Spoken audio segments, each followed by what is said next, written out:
Hey guys, thanks for listening to the Spiritual Grind. We hope you enjoy it, and don't forget to follow, hit the little bell for your notifications when the podcast is posted, and like, follow, and share with your friends. We hope you enjoy it. Leave a comment if there's any topics that you want us to speak about. Like, follow, share. Thank you very much, Dr. Jenny.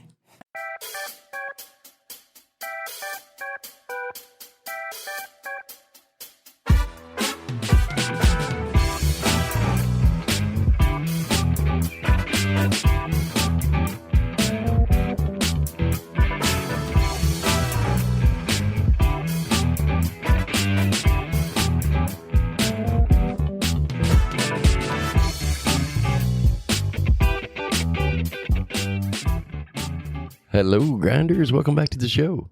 Hello. The Spiritual Grinders is pretty good, isn't it? I just thought of that. We can start calling everybody listen to us the Grinders. Okay. Hashtag I listen to the grind. We'll see how that goes. Well, hey, it might be fun. You're going to put two rocks together and have them Grinding. That might be kind of fun, yeah. Be the Stone Grinders. Wait a minute, that didn't come out right. The Stone Grinders. Those are just two words that have many meanings. I agree. And probably no matter how you put them together, People are going to make up their own stuff. Going to make their own stuff up. Yeah. Yeah. And what they make up, we'll probably never know. Because I don't know, for some reason they don't tell us. Why are you kicking the table? You look like you were a dog kicking your hind foot there. I was trying to put my foot up in the chair, if you must know. Your little hand almost fell over.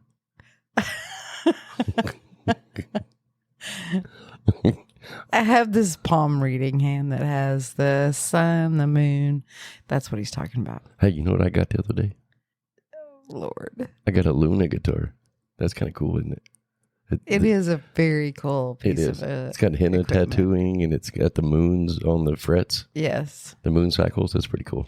And it fits beautifully. It does. It plays nicely. Yeah. Like, yeah. I'm probably gonna have to play it tonight just because it fits beautifully. It's Even in my screaming at me. body, it fits nicely. Yeah, and It's easy to wrap around the neck and get around the belly. And our fellow musician at work tried to steal it, I think. yeah, she did say she would like to have it. I feel sorry for her. Why? Because she said that she's not interested in, she's losing her interest in learning the guitar because her guitar sucks. It's like an $80 Walmart guitar, and it's hard to play. And buy a new one. yeah, she said she's trying to bring herself to do that. So Well, that's her journey. We're not buying her a guitar. No, I'm not buying her guitar. No, what I did though is I, because of our involvement at Guitar Center on our app, they sent us guitar specials, and I'm allowed to share them with the friends. So I sent them to her this morning because the exact guitar that she was looking at that she wants is $499, and they have one there in great used condition for $169. Oh.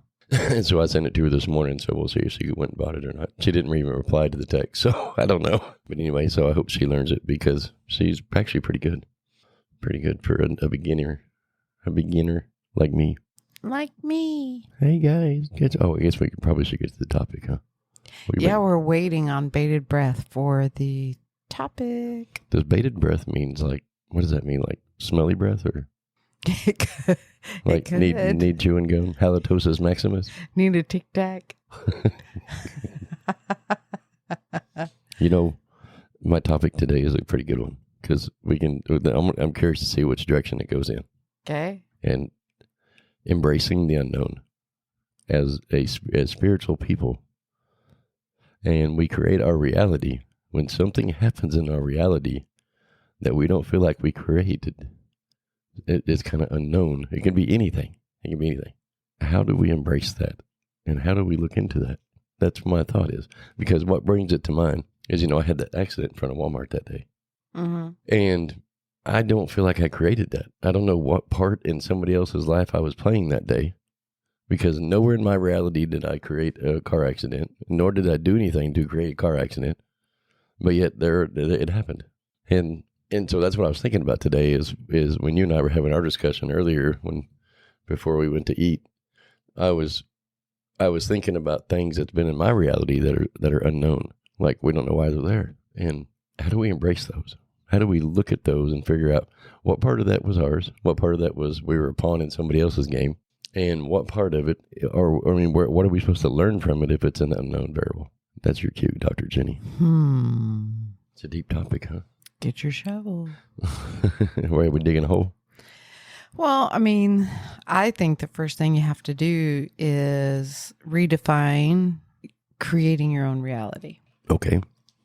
What do you mean by redefine? Well, broaden the definition of what it means to create your own reality. What that means is when you're at the big spiritual table of masterminds and you are planning out what your play is going to look like here on Earth in this human meat suit. Yeah.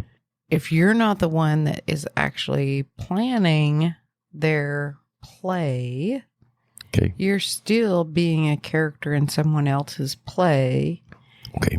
And still agreeing to create that part of the play for them by playing that character. Okay. Because what I wondered about in this particular incident is, we had at the time a jacked up JK Jeep.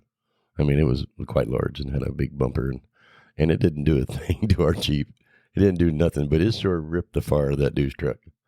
Because he passed on the left on a no passing zone, and I was cutting across stop traffic, and he shot out on the left side over in the other lane, basically, and he got himself hit. And so I sat and wondered today when we were eating, that's what I was kind of pondering is maybe I was just a pawn in his reality for that moment, because he's been driving crazy in his work, because it was a work truck. It belonged to the county. And he just got himself caught. No, actually, I think the two of you were a pawn in my play. In your play? Yes. Oh, do tell. Well, when that happened, I was going through some things of separation anxiety. Some of that was kind of the last little residual pieces of a topic that I had been dealing with from childhood, of separation, and people don't stick around and people always leave, and I can't. These things are amazing. So I don't know if anybody has ever heard of these essential oil nasal inhalers. Called Moxie. That are called Moxie. They're quite divine. We order them all the time and use them. My husband is sitting here. This one is Frost. With and it's one really good. stuck up his nose. It smells wonderful. Look, no hands. Spearmint. A little bit of eucalyptus in there. I can smell it. It's quite wonderful. Yes, that's it. The things I have to deal with. Wait till we go video. It's hitting the mic right now. Yeah, that's probably annoying to the editor. Oh my God. Please help me. Somebody help. Send help. So that just happened to you, and that was unknown. Did you create that? So we were a pawn in your story? Yes. Did we have to go to that extreme? Yes. Okay, and please do elaborate. Well, you all agreed to play those parts. Mm-mm. Yes, you did. 100%. Okay, but still. Well, but in my case, going through that separation thing, weirdness, working through the different layers. And I had this overwhelming fear that kept hanging on, that if I wasn't in your presence, going to town with you all the time, that I wouldn't be able to save you from dastardly things happening to you. And so as I began to release those things, I had to give myself little tests and little pop quizzes of creating kind of the worst case scenario to show myself that, see, things can happen. Nothing bad happens. He still comes home. And that was my experience in it is, how awful is it to get that phone call from your assistant? Your husband's been trying to get a hold of you. Don't worry, he's okay, but he's been in an accident. Like, that's a horrible feeling. Yeah, no, everybody run down here to tell you. It was a worst case scenario in my monkey mind story that could have possibly happened, and it happened. I experienced it. Everybody was okay. Not even a mark on the Jeep. You were fine. And so I experienced it. That was crazy. I had a bigger mark on me than the Jeep did. And moved on. Yeah. It sure ripped the far of that dude's truck, though. You act like, I mean, does your higher self think I'm immature and can't take care of myself?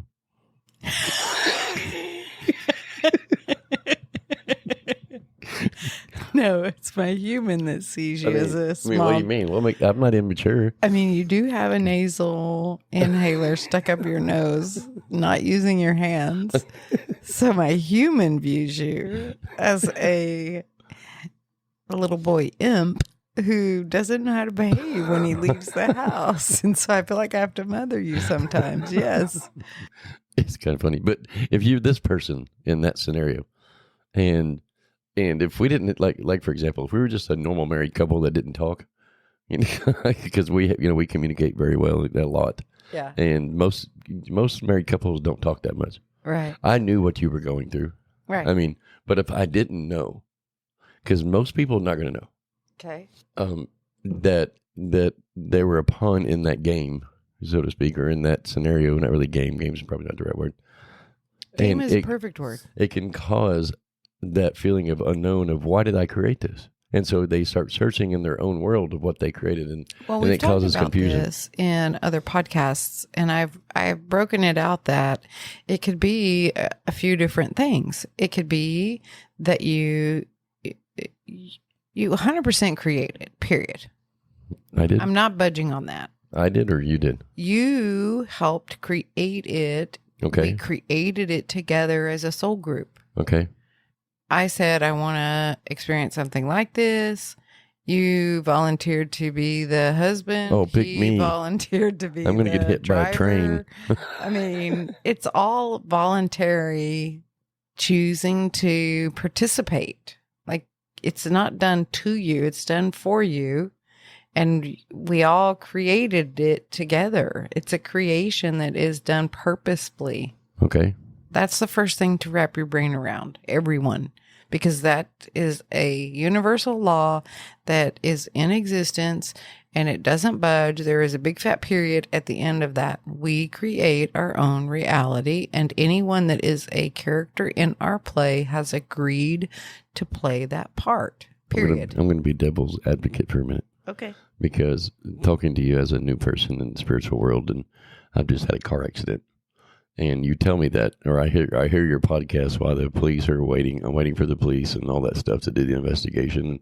And I hear you say you created this reality, and you say, yeah, you all agreed together. At what point? And please please elaborate. Sorry, I glitched for a moment. Probably that moxie that was stuck in my nose. I can imagine somebody out there that don't have a really big understanding of it, like I do. Yeah. Can say to themselves, well, when did we get together? I mean, when did we have this conversation? you know what I mean? How did I agree? I don't remember none of this. And how did I agree to have this reality with these people, perfect strangers? Wow, I must have been really drunk. I blacked out. I know, right? That was one hell of a night. Or I was abducted by aliens. I mean, where in my creative powers did I create this, where I had two perfect strangers jump into my reality and crash my car? Listen, I'm not going to lie. When you are newly awakened, when you come across, as you're supposed to, things such as our podcast right now, here and now, you're meant to, because that's part of your awakening process. And during your awakening process, there very well could be abrupt pieces of information that will shake your little world for a minute. And for sure. Because the first thing we learn as new people is what we think about, we bring about, attract likes. And so when you operate on that as a new person in this spiritual world, you think to yourself, what did I do? Where did I mean, I didn't go out and crash somebody. Why did somebody crash me? You know what I mean? Yeah. And so we've taught in other podcasts to go down the grocery list. Okay. The first thing to do is be curious about why is it in your existence. Try the best you can to embrace the fact that you created it to either remind you to do something, to teach you something along the way, to take you off of one path to put you on another path, to orchestrate something that you've asked for. There is a purpose. Everything happens for a purpose. You've put it in place for a purpose, including those car wrecks, including experiencing the death and dying. And if you can embrace that the best you can, try to do that. The second thing is understanding bullet points. We'll call them bullet points. So whenever reality happens for you, not to you, for you, that's hard to understand, especially if you're at that level where you're still seeing that it was a negative experience, then you create bullet points. Okay, so it's either something that I agreed to experience with this person because we're part of the same soul group. I agreed to experience myself firsthand because I have something that I'm learning from it.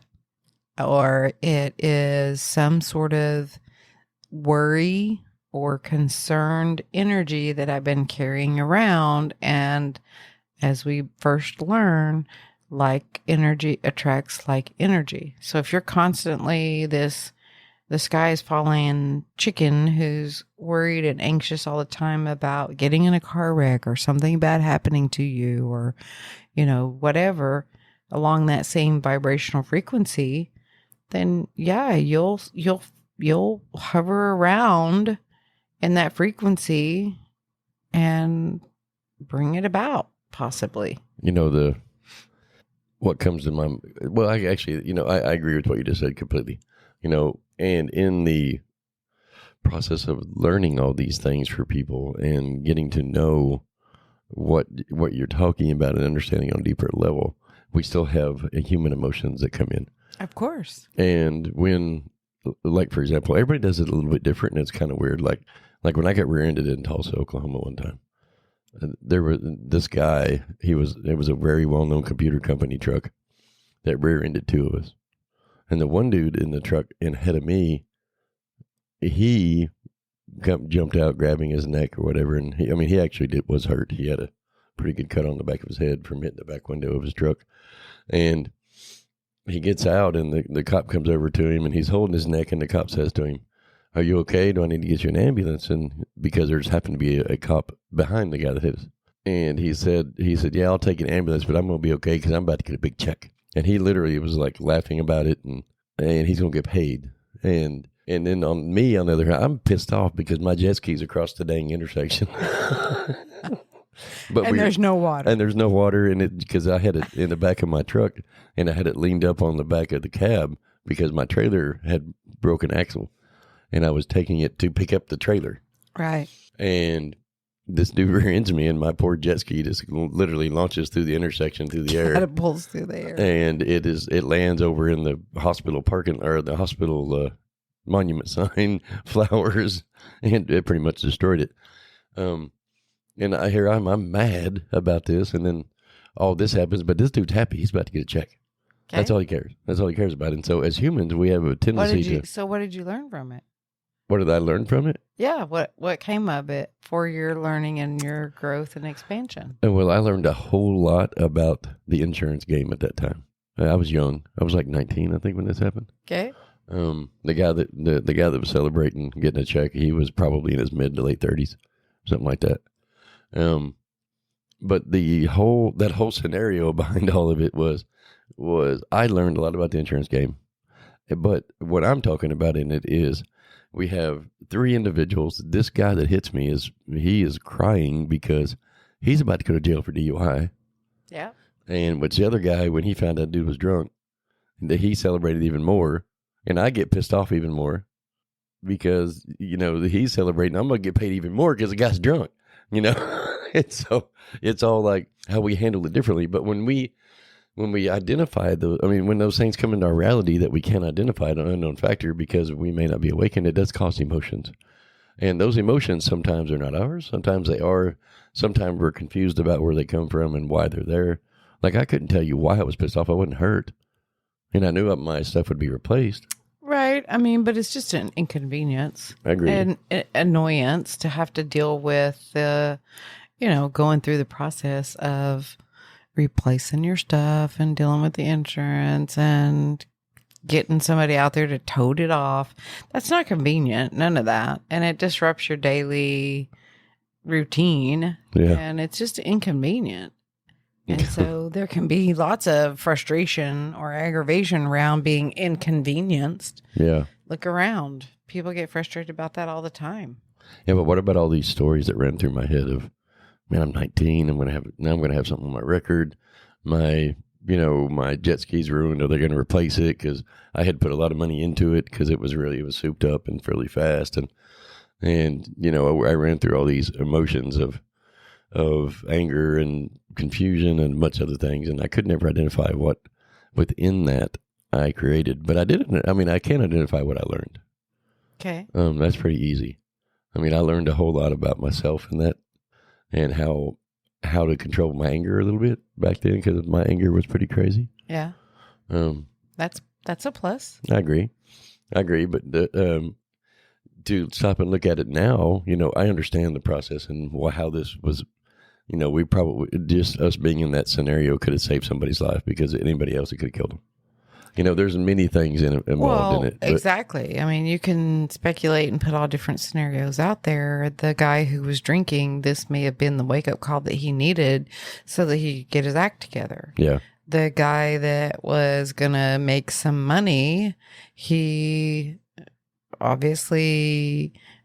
I mean, maybe he had a sick wife that was dying of cancer and he needed to pay the cancer bill. And this was the money that he had been asking God for. Maybe. And so for him to be involved in this play, so to speak, this portion of the play for this guy and him get benefit out of it, which was financial to help his situation. And then for you wanted to experience more knowledge about insurance and whatever it is you learned from it. Like there's many different scenarios out there that could have been the end result. We'll never know because each person has their own thing that they learned within it. But if you're the core person who caused the experience, you obviously at some point made a decision that it could be just something as simple. Sometimes we overthink it. Yeah. It could be simply you saying, I want to know what it feels like to be intoxicated and have an accident and have all of those emotions course through my body as just an experience. Like, I want to know that. It could have been something where you say, okay, listen, if I get off course and I'm not going in the direction that I was wanting to go when I get there because I have completely forgotten everything, then this is our plan B to put me back on track. And it is your job to activate mission plan B to put me back on track. If I'm not listening and I'm not hearing you in any other way, this is like the big kahuna that gets my attention. I got lucky. You got lucky? I got lucky. Is Lucky a dog? In this accident, I had a 12-pack of beer on ice in the back of my truck. Yeah. Because we were going to go to the lake and ride the jet skis. Yeah. Me and my buddy. I was only 19. And when he hit it, it knocked everything loose. And all the cans of beer rolled out on the ground. And so it kind of saved me. And the cop's like, is that your beer? I'm like, no, sir. I don't know what that is. But anyway, that was a part of it that apparently I didn't sign up to learn, because that could have been a bad circumstance for me. Right. Because we have free will. Yes. And so your free will within this journey could very well have been, hey, you know what? I'm feeling like I want to get some beer and party it up with the fellas. So I'm going to stop and get some beer along the way.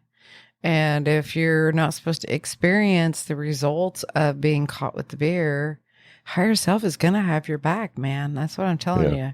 Even if you're not awakened or fully awakened, higher self will have your back. I agree. I totally agree with that. It will orchestrate the most beautiful situations so that you experience exactly what you're intended to experience at that given moment. So the unknown. So the topic of the podcast I wanted to be was to teach people how to process and work through those unknown variables. And as you said that, stop and identify them. Now, what do we do when we identify them? It's a tricky thing. It's one of those things where you just have to come to a place inside of you that it is okay to not know sometimes. The neutrality. It's just not, you have to come to a place sometimes. If it's not information that you can hear or see or acquiesce from the universe right this second, then it's not meant for you to know right now. Right now, right. And you just kind of have to embrace that it is what it is, and I will know when I'm supposed to know. And that has to be part of the fabric of your creation, is that sometimes it's okay to just not know and trust that your higher self always has your back. Yep. That's the part to work on, is getting yourself to a place of trusting your higher self beyond belief. Okay. That's the key, because when you can get to a place of truly trusting the higher self, then the unknown is not so scary. Right. And it is okay to not know every single solitary piece of the pie before you step off into it. And so some of the ways you can do that are, you can do kind of like a life review yourself in your journal when you're new, or when you're experienced or seasoned or well along your path. It's a good idea to go back to it if you're having revisits of trusting higher self, is go back in your history and review times where things got really, from your perspective, really wonky, down and dirty, really wonky, really questionable, and show yourself through that historical movie, so to speak, that you did make it, and that everything did turn out okay. Yeah. It wasn't the end of you. Right. You figured out a way around it, out of it, through it, and it made you more of who you are today. And that was higher self guiding you along the way, your counsel, your guides, all of those beings that come in at various times in our journey to aid and assist, always, always, always have your highest and best interest at heart, and they always have your back. And just going and doing that, what I call life review. Yeah. The what I like to talk about is, and this is how I explained this the other day to somebody, was when you're in an emotional state of unknown, and the best thing you can do, because we normally as humans, we have this ability to compartmentalize things. And we have this ability to hyper-focus on things as well. And so most of the time when people are hyper-focusing on a traumatic event in their life because it's an unknown variable to them, sometimes it's hard to not focus on it. Yes. I can attest to that. I'm currently going through some things, and it's a wonky ride. And the unknown variable to it is one of the things that are frustrating and hard to get you to lack of focus. But what you just said is completely the first step to neutrality in the subject, because you hear a lot of this stuff about PTSD and all these things, and in my unprofessional opinion of PTSD, it's a lack of people understanding the trauma that just happened to them, and it's an unknown variable. And so they never get to neutrality in it. And so they hang on to it. That's right. And when you have a traumatic event or an unknown emotion or variable in your life, when you can find the trust in your higher self to create neutrality, then you will compartmentalize it. Because I'll give you a prime example. I'll give everybody food for thought. Yeah, everybody has a traumatic event in their life that they can remember.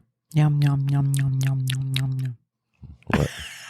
What was that? Are you munching on it? You That was chewing it that was my thought, eating Oh. the food. up? Oh. And when you have the traumatic event, it's easy to remember that one that you didn't find neutral for.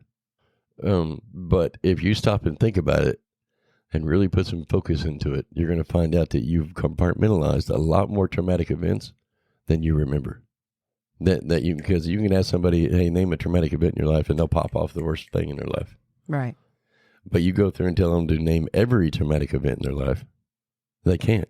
No, because once you process them, you deal with them, you release the energy, then they dissolve and they get filed away, and then there's no need to really hang on to it. And so it's not as easy to grab the memory of it. But I guess the point I'm trying to get to is when we can find that trust in our higher self and get to that neutral place of any emotion, not just traumatic events.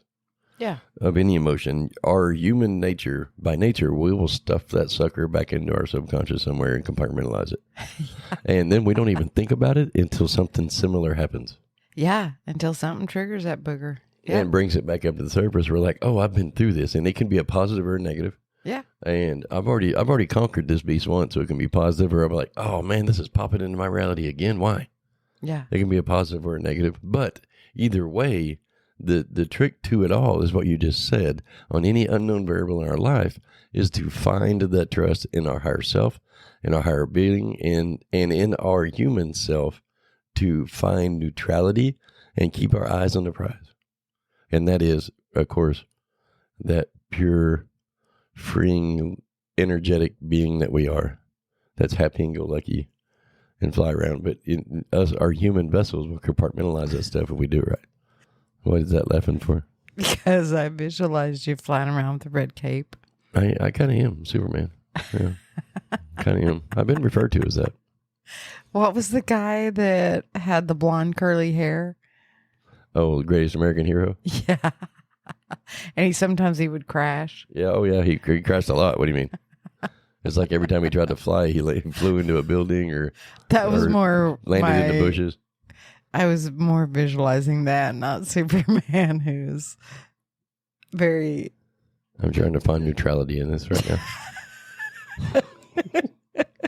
I'm trying to trust my higher self that my wife looks at me as the greatest American hero. Just go into the phone booth. My wife is supposed to look at me as Superman. I do, my love. Not the guy with oatmeal on his head that lands in bushes. I mean, we did start this off with you having the nasal inhaler stuck up your nose. Which is a super feat. Not with a schnoz like that. Oh, dang. Dang, she went there. She's trying to say I got a big nose. I love you. I just kidding. You know what You they say left the about, window of opportunity wide open. You know what they say about guys with big noses? Just saying. Wah, wah, wah. That's right.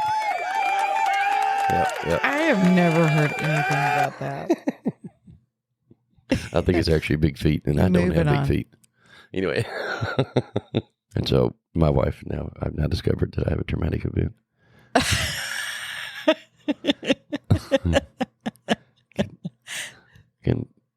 Can someone give him therapy? Help me, wasabi. We're going to need scheduled therapy.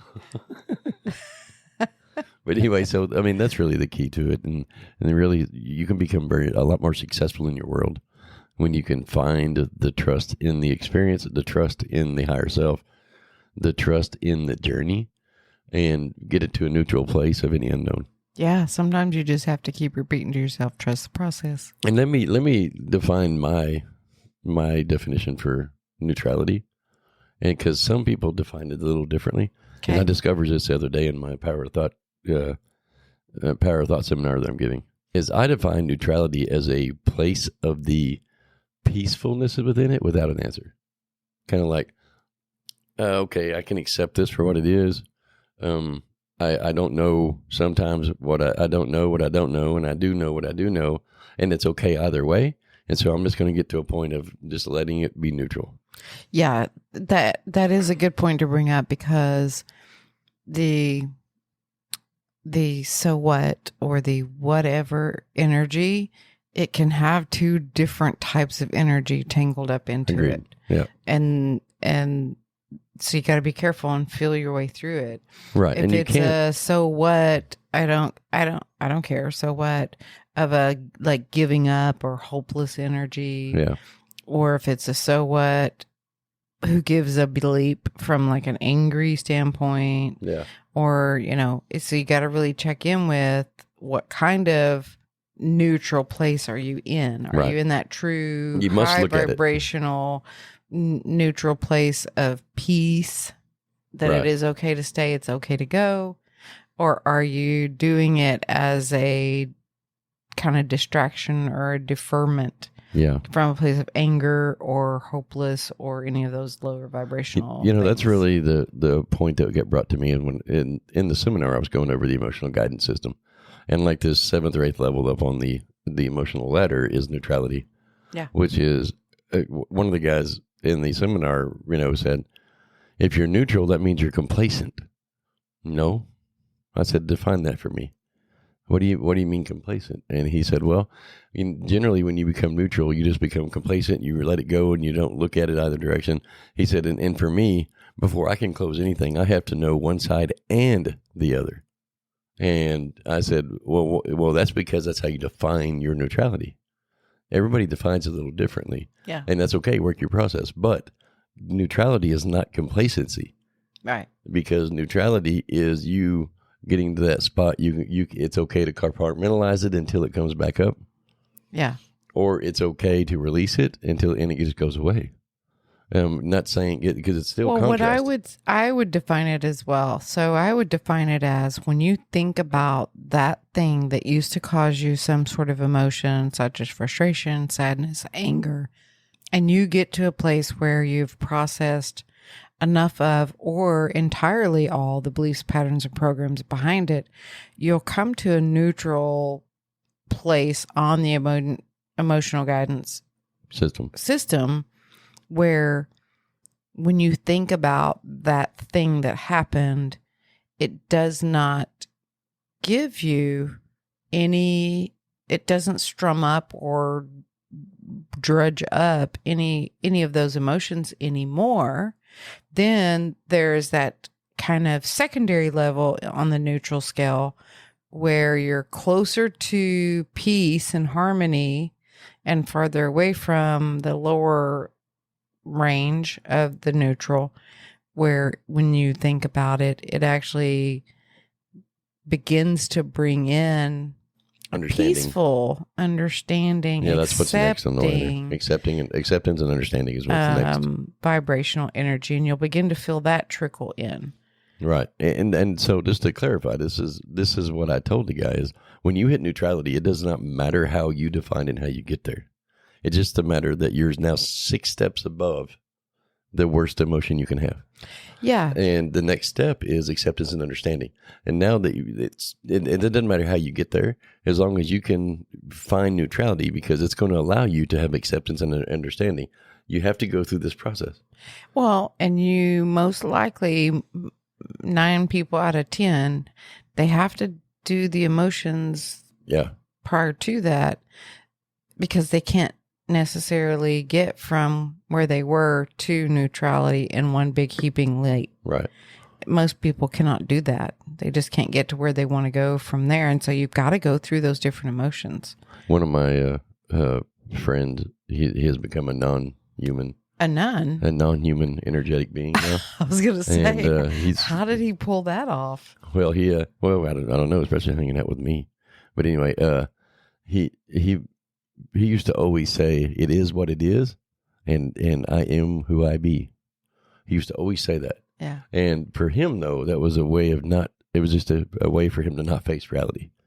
He would go from anger to happy just by saying it is what it is and just let it go. And he would just compartmentalize, and he stored all that stuff up. Man, he never looked at it, never dealt with it. I was going to say, don't let that trip you up. It is a good technique to use on a temporary basis. Yes. But if you just keep storing it up in that little closet or that little box or whatever, and you don't ever go back and deal with it, it can then Sneak get up on you. full and it can sneak up on you and start to energetically affect your physical health in some people. Yeah. In a lot of people. That's what he always did. And I used to always tell him, like, man, one of these days, all these closets are going to open on you. And you need to deal with your skeletons. And he would always just say, it'd be all right. Because that's what he did. When he was focused on one thing, nothing distracted him from looking and facing into things. And he had these kind of incidents in his life constantly. Right. But we don't want to send out the energy of, oh my God, if I don't deal with this in the right time, create a fear. Right.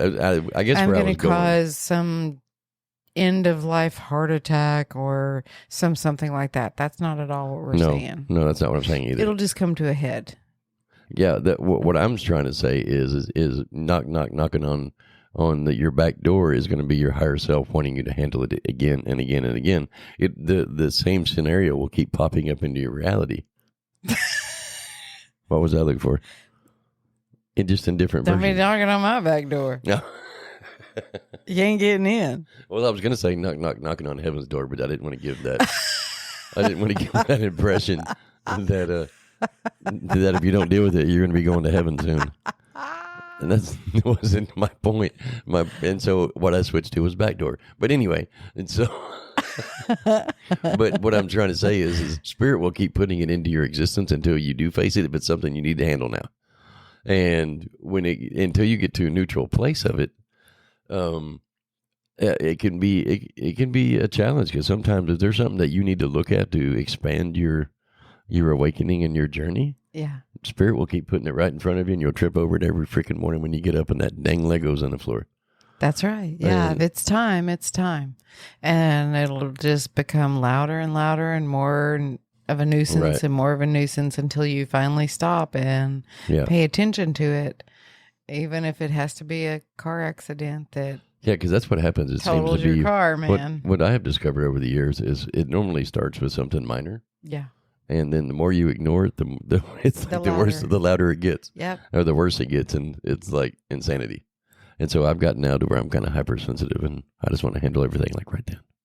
But then that creates impatience. That's right, it does. And so it's not a neutral place. No, it's not. The crazy part about it is I hear people all the time say this. You know, I've been thinking about this for a long time, or just the other day this happened and this popped up, and so it tells you that Spirit's showing them things. Yeah. Their higher self is revealing things to them that they need to look at. Right. You know, one specific topic is a young lady that has been trying to boost her income and make more money, and not listening to the signs. And it may not be time for that person right now. I get it, but but the point is you know, there's that knock on your back door, and it keeps coming up and getting louder and getting bigger until you address it. And when you have a tendency, like I do, I have, you know, Dr. Jenny always calls me a mallard duck because I let things roll off my back pretty easily. And most of the time I call him a bullhead because he's pretty stubborn. Yeah, I can be stubborn too. So maybe I'm a bullheaded mallard. Hey, there's a sculpture I could do.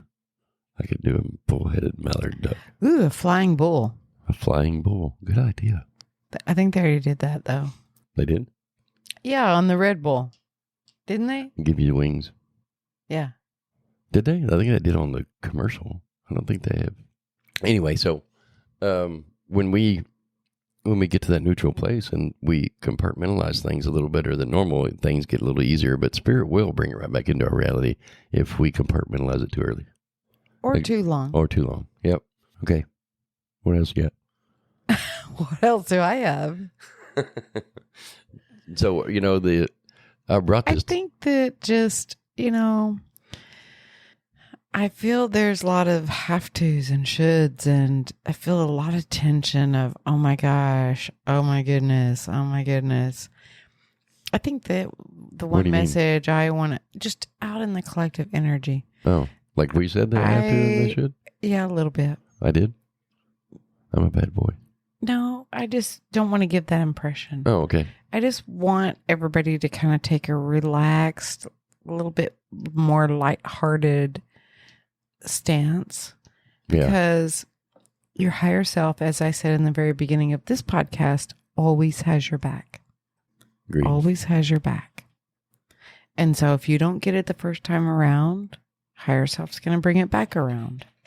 It's all good. Yep. And when you're meant to hear it, when you're able to hear it, when you can hear it, you will hear it or see it or something. But when you're trying to identify these unknown factors that you feel like you did not create, embracing that you did create them and trying different techniques to get to a place that allows you to say, this is happening for me, not to me. That will bring you out of the victimhood template. Yeah. And the minute that you can increase your vibrational frequency on your emotional scale from whatever level you're at, despair, anger, the minute you go from despair to anger, that's going to put you at a frequency that is going to allow some message to come through. Yeah. Because just being in that lower vibrational frequency is blocking part of the information coming in. Because anger is better than despair. That's right. Anger has its place. Yeah. Once you get from anger to that first little baby step onto the neutral standpoint of, okay, it is just so what? Yeah. So what? So what? I'm just not going to let it bother me. So what? Just getting there will open up the information highway and a little bit more information will come through. Well, you know what, so a lot the of people... key to it is not necessarily getting hyper focused on the unknown. Right. Working with your frequency to try and move it up the scale is actually the key to the game. Right. Which it wasn't taught that way early on in the awakening back in the day. Because we were just learning and information was coming through, and we were interpreting it the best that we could based on the frequency that we were individually and collectively. But we have far surpassed that frequency level, and so information can come through. And now that it's come through, and we've gotten a lot more information on how the universe works, and we've gotten past the primary elements of The Secret by Rhonda Byrne, which is a phenomenal experience. And I recommend everyone, especially if you're new to it, to go and watch that just to kind of get your feet wet. Yep. The next level is to start creating a language, a communication with your own frequency, learning your own frequency and how to move it up and down the scale, because just being in a lower frequency sometimes won't allow the information to fully come through, or won't allow you to be able to fully interpret it in the highest and best way, because the higher self is always giving you information. Your guides, your counsel, your soul group are always giving you the information. Whether you can hear it or not is going to depend on what frequency. What? If you can hear it or not depends on how many Q-tips you have. How so? You got to be able to clean them ears out so you can hear. So the key to the game is getting that frequency up, practicing doing that. Yeah. And some of the techniques are finding tricks that will help you go from low frequency to higher, to higher, to higher. A picture of your child, a favorite pet photograph that you can carry around with you. Stones. I carry stones around all the time. I stone out all the time. I have some sort of rock in my pocket. Petting your animal, sitting down for a few minutes a day and petting on your animal. I will not pet your animal. Oh my God. She gets me. Can't. She gets me. I can't. She doesn't like me. She's been letting you carry her She to has. bed. She actually. We yeah. have the cat that is a special needs cat, and she doesn't. She don't like to be touched. Period. Yeah, it's painful. It's painful to her, but anyway, I'll get back to it. I do want to clarify something that I feel like we need to clarify. Okay. And we'll send this over to our social media director and we'll put it on social media. But the emotional guidance system ladder, I want to explain the difference between despair and anger, and you'll see it on there. I'll send it over to her so she can post it on social media. But yeah, I was gonna say, can you take that little chart, yeah, maybe, I'll post it out there and send it to where we can post it in the and put it on the website under our photos or something. yeah. And when you're in despair, you have a loss of everything. You're kind of like you have no hope. You feel hopeless. You have no point of what's going on. You have no understanding of what's going on, and you can Whoa. it becomes a place of just complete and utter vacancy of positivity, of positive energy when you're in despair. And one rung up that ladder, actually it's the second ring up. But anyway, anger is where a lot of people go to next. And let me explain the difference, because a lot of people would think anger is the bottom of the ladder. That's what I discovered through the process of my seminars, the Power Thought School. Everybody always thought anger would be at the bottom of that ladder, and because it's really not. So anger, to have anger and come up that emotional ladder, you have to have some kind of expectation, positive thought, because without the contrast, you would not be angry about it. And so if you didn't think this was supposed to be this way, you can't be angry. And so there's a point to it. And so that's why it's a higher up the ladder than despair. One of the reasons why, but there's many reasons, but I just wanted to clarify that. Yeah, sometimes you have the emotion that you have because higher self never joins you in those emotions. Yeah, I agree. And so sometimes the anger, we'll use that. Sometimes you're feeling angry simply because on a level that you are not quite aware of yet, you're feeling what would be the word? Disconnect from your higher self. Yep, and you're angry at yourself for letting yourself get to a disconnected place. Agreed. And you're looking to reconnect to that higher energy, because Yeah, higher self is not going to join you in that place. I agree. Higher self is not, even if you feel like crap and listen, I'm going to tell you, I have a full on conversation with higher self back and forth. We have a whole language. But when I am in those grumpier levels and I'm trying to coax higher self to come join me when I'm a woe is me. Yeah, I won't even join her. Absolutely not. I always tell her I can't join you there. I'm sorry. Yeah, we do that. We do that to each other. Yeah. Because it's not going to be beneficial for either one of us to hop in the woe is me pool with the other one and do any good. I'm just going to sit over and hold this spot of positivity for you. Yeah. Until you join me. That's right. Yeah. That's all you can do. Okay. And awesome. so sometimes you'll have that experience that it feels like you're isolated and alone. But just remember, I'm here. You're not isolated and alone.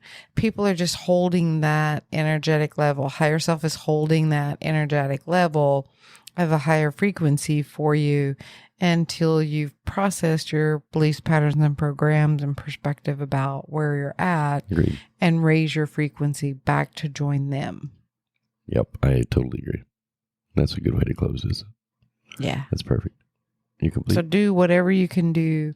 Try different techniques to change your emotions within your emotional guidance system. Yeah, just talk yourself through it. Well, That's it doesn't the one have to thing that I be do. talking.